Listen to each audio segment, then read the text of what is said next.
ಸಹೃದಯ ಬಂಧುಗಳೇ, ನಿಮ್ಮೆಲ್ಲರಿಗೂ ಶರಣು ಶರಣಾರ್ಥಿ. ಒಲೆ ಹತ್ತಿ ಉರಿದೆಡೆ ನಿಲ್ಲಬಹುದಲ್ಲದೆ ಧರೆ ಹತ್ತಿ ಉರಿದೆಡೆ ನಿಲ್ಲಲು ಬಾರದು. ಏರಿ ನೀರುಂಬೊಡೆ ಬೇಲಿ ಕೈಯ ಮೇವಡೆ, ನಾರೀ ತನ್ನ ಮನೆಯಲ್ಲಿ ಕಳುವಡೆ, ತಾಯ ಮೊಲೆವಾಲು ನಂಜಾಗಿ ಕೊಲುವಡೆ, ಇನ್ನಾರಿಗೆ ದೂರುವೆ ಕೂಡಲ ಸಂಗಮ ದೇವ. ಮೊದಲನೇದು, ಒಲೆ ಹತ್ತಿ ಉರಿದೆಡೆ ನಿಲ್ಲಬಹುದಲ್ಲದೆ ಧರೆ ಹತ್ತಿ ಉರಿದೆಡೆ ನಿಲ್ಲಲು ಸಾಧ್ಯವೇ? ಒಂದು ಒಲೆ ಅಡುಗೆ ಮನೆಯಲ್ಲಿ ಹತ್ಕೊಂಡು ಉರಿದು ಬಿಟ್ರೆ ಆ ಜಾಗದಿಂದ ಬೇರೆ ಕಡೆ ಬಂದು ನಮ್ಮನ್ನು ನಾವು ಕಾಪಾಡ್ಕೊಳ್ಬಹುದು. ಆದರೆ ಇಡೀ ಧರೆಯೇ ಹತ್ತಿ ಉರಿದು ಬಿಟ್ರೆ? ಇನ್ನು ಎರಡನೇದು, ನೀರಿನ ಸಂಗ್ರಹಣೆಗೆ ಅಂತೇಳಿ ಊರಿನವರೆಲ್ಲ ಕಷ್ಟಪಟ್ಟು ಒಂದು ಕೆರೆ ಮಾಡಿ ದೊಡ್ಡದೊಂದು ಏರಿ ಮಾಡಿರ್ತಾರೆ. ರಾತ್ರಿ ಬೆಳಗಾಗೋದ್ರೊಳಗಡೆ ಆ ಏರಿಯೇ ಕೆರೆಯ ನೀರನ್ನೆಲ್ಲ ಕುಡಿದು ಬಿಟ್ರೆ? ಬೆಳೆಯ ರಕ್ಷಣೆಗೆ ಅಂತ ಹೇಳಿ ನಮ್ಮ ರೈತ ಕಷ್ಟಪಟ್ಟು ಹೊಲವನ್ನ ಹುತ್ತು ಬಿತ್ತಿ ಬೆಳೆಯನ್ನ ಎಲ್ಲವನ್ನ ಸಿದ್ಧ ಮಾಡಿ ಅದನ್ನ ಕಾಪಾಡೋಕ್ಕೋಸ್ಕರ ಒಂದು ದೊಡ್ಡ ಬೇಲಿಯನ್ನ ಹಾಕಿರ್ತಾನೆ.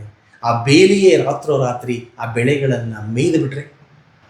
ಇಷ್ಟೇ ಯಾಕೆ, ಮನೆಯನ್ನ ರಕ್ಷಣೆ ಮಾಡ್ತಕ್ಕಂತಹ, ಮನೆತನವನ್ನ ಕಾಪಾಡಬೇಕಾದಂತಹ ಗೃಹಿಣಿ ತನ್ನ ಮನೆಯಲ್ಲಿ ಸುಳ್ಳು, ಮೋಸ, ವಂಚನೆ, ಕಪಟ, ಕಳ್ಳತನ ಇದೆಲ್ಲವನ್ನ ಮಾಡಲು ಆರಂಭಿಸಿಬಿಟ್ರೆ?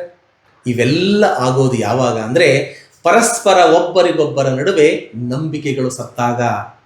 ಇನ್ನು ಐದನೇದು, ಕೊನೆಯದು, ತಾಯ ಮೊಲೆವಾಲು ನಂಜಾಗಿ ಕೊಲುವಡೆ. ತಾಯಿಯ ಹಾಲಿನ ಅಮೃತ, ಸಂಜೀವಿನಿ ಅಂತ ಕರೀತಾರೆ. ಅಂತಹ ತಾಯಿಯ ಹಾಲೆ ಮಗುವಿಗೆ ನಂಜಾಗ್ಬಿಟ್ರೆ, ವಿಷವಾಗ್ಬಿಟ್ರೆ ಬಸವಣ್ಣನವರು ಹೇಳ್ತಾರೆ ನೊಂದುಕೊಂಡು, ಇನ್ನಾರಿಗೆ ದೂರುವೆ ಕೂಡಲ ಸಂಗಮ ದೇವ.